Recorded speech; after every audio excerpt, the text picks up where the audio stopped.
Hello viewer, I hope you people are healthy and safe. Today we have very interesting problem on HackerRank, that's big sorting. Today I'm going to solve this problem, and here you can see that basically they have given you unsorted list and you have to just sort them.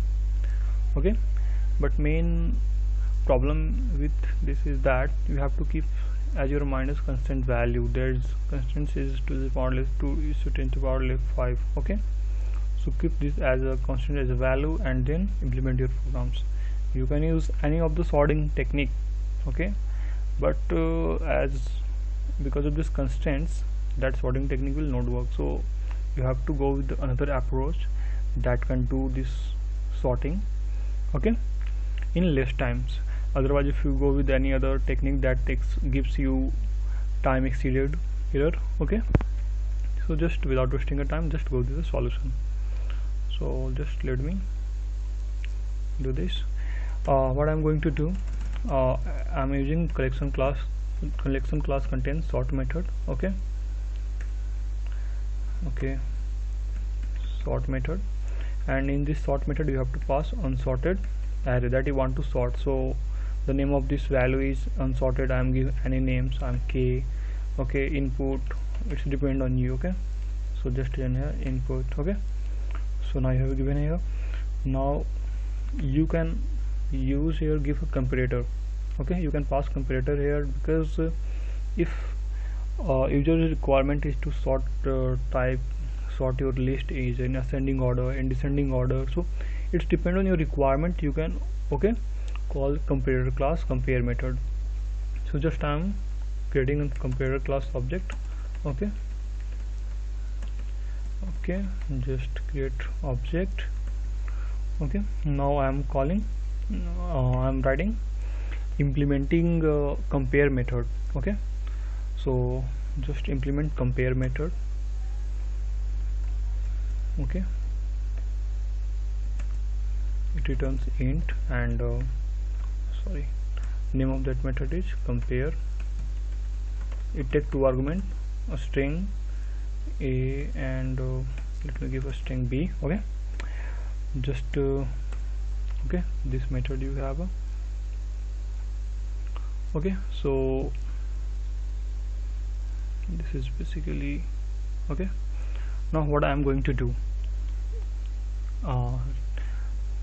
here you can see that we have a string as an argument, length a string 1 and a string 2, a and b.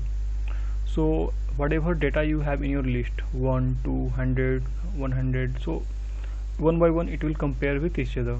So first if you see that 1 and 2 will be compared, then after comparing this value we will get one value that is less than this 1, so it compare with the next value 100, like this this method works. So basically firstly I'm not going to do compare exact value, means I'm telling you I'm not going to compare exact value, means 111 with the 200, okay. I'm not going to do this. Firstly I'm going to do compare their length. If you can see that length of this string, okay, and length of this strings, obviously this string is greater length, so that also will be the greater in size, greater value also. If length is a smaller, okay, here you can see that 2. If you compare 2 with this, then obviously this length of 2 is 1 and length of this string is maybe 17, 18, okay. So that absolutely that is this one is greater, okay. That's why I'm going to compare their length, okay. So just write if this is as a is a string, so we have a length method, okay.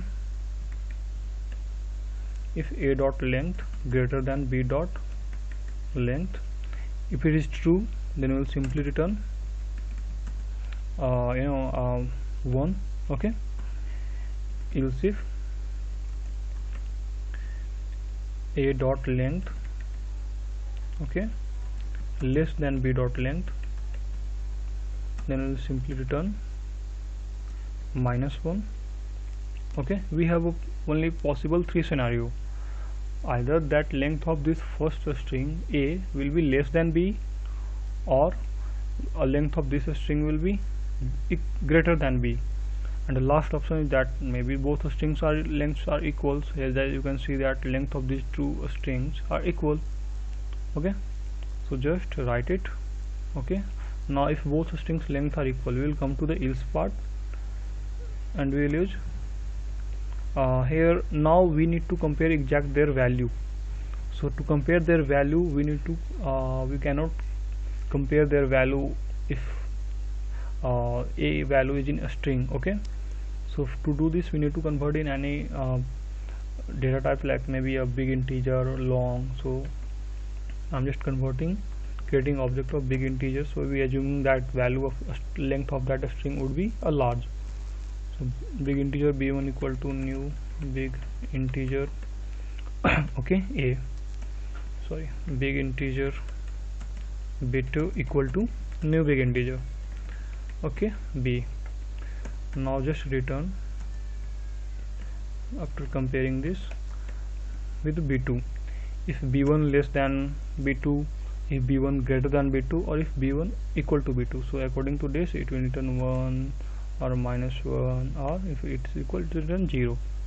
Okay, now we have done with our coding, and just return your unsorted, return your sorted value. Now your this input variable has been sorted, so just return this input. Okay, now fine, let's try to compile this, run this code. Oh, compile error. Let me see, one error. I have written collections, so slightly mistakes. I have done it collections capitals. We have to write C a small echo.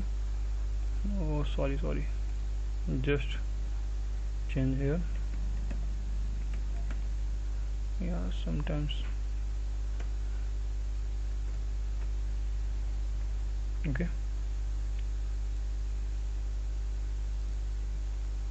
wait, yeah, compile. Our two test case has been passed. Now let's submit our code. Main problem is with this, our another test case, all test case must be passed. Yeah, congrats, our all test case has passed. Thank you so much.